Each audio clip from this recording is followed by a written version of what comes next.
Hello guys, welcome back to our channel. Tingnan natin ang lotto results for 6/42 last April 22, 2025. Pag-usapan natin yung data na makikita natin, paano i-analyze, and tingnan natin kung meron tayong makuha tips for April 24 draw.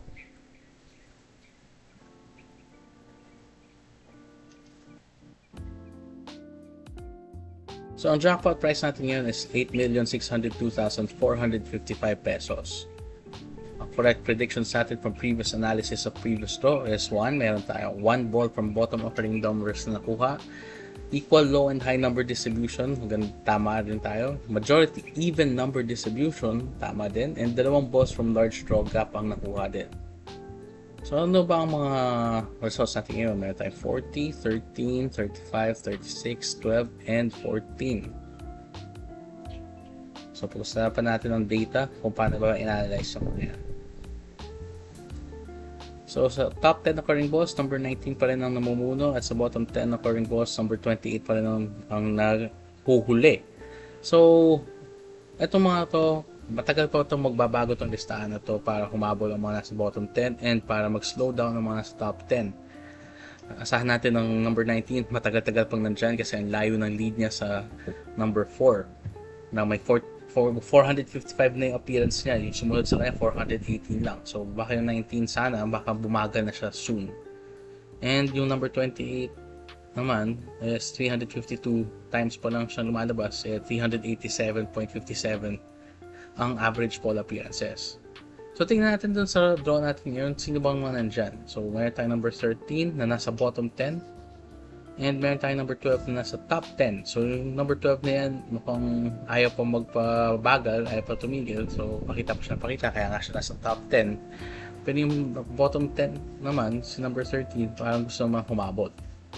And tingnan naman natin yung next na pwede natin consideration, yung low-high numbers. So kita-kita dito, meron tayong tatlong low at tatlong high numbers. Very equally distributed. Sa mga previous 10 draws natin, maganda-ganda naman yung distribution. Hindi pala maganda-ganda distribution, no? Majority ang high actually.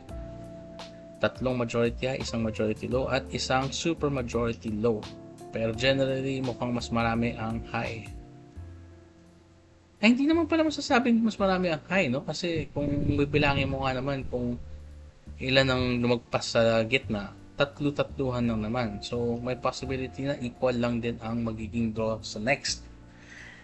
Pero, kaya lang naman natin sasabi na may possibility na equal yung draw sa next kasi nga, kung titingnan sa low-high distribution, ang low-high equal, yun talaga pinakamadalas na lumalabas. Hindi natin masabi ngayon dahil sobrang ang pantay ang past 10 draws, baka nga naman may lumagpas sa low or high. Pero tingnan natin yung odd-even distribution naman, baka mas madali. So mayroon tayong dalawang odd, may tatlong even. Majority even tayo ngayon. Kasi tingnan nga natin yung past 10 draws, mas marami ang majority odd, kaya pala majority even tayo ngayon. So baka umahabol lang talaga ang even kasi may sobrang daming majority odd na 4 na beses ng majority odd, tapos isang super majority odd, tapos ngayon majority even naman 2 beses. So baka majority even pa rin tayo next draw kung hindi equal, kasi ang equal naman talaga yun yung pinakamadalas, pero baka nga next draw may possibility na majority even pa rin tayo. And consider naman natin ang gap between draws. Ito yung sa last April 15. Kitang-kita, mayroon tayong sobrang tagal ng hindi lumalabas. Tapos, sa April 22 naman, bam! Kita nyo yan? Number 12 at number 13, bumagsak. Previously, siya yung mataas, biglang bagsak na, number 12 and 13 yan, yung arrow lang, nagkamali ng location. Bagsak yung number 12 and 13. So, sino ba natin sa taas? Compare natin. Malayo pa rin ang number 26 at number 34 at number 9 and number 4. More than 15 draws yung mga yan. So consider natin na kung yung mga yan na baka nga naman lumabas na rin naman sila soon. Kasi nga yung number 12 and 13 nga bigla na lang nagpakita sabay pa. So kung gusto niyo ang summary, ito yung summary. Meron tayong large draw gap ng top balls. Tapos past 10 draws for low, high, and odd even. So pagbasihan nyo na lang to. Mali yung nakalagay sa draw date and jackpot price, no? So huwag nyo napansinin yung draw date and jackpot price.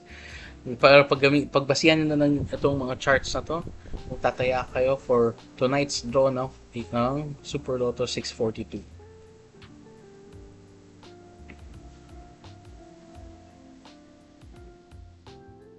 Okay, thank you for watching. Stay tuned for more Lotto results, analysis, and tips kung nagustuhan niyo yung content namin. And kung napapa-excite kayo sa pagtaya ng Lotto dahil hindi na kayo sumusuntok sa buwan, baka nagustuhan nyo nga naman yung style kung paano pagtaya natin.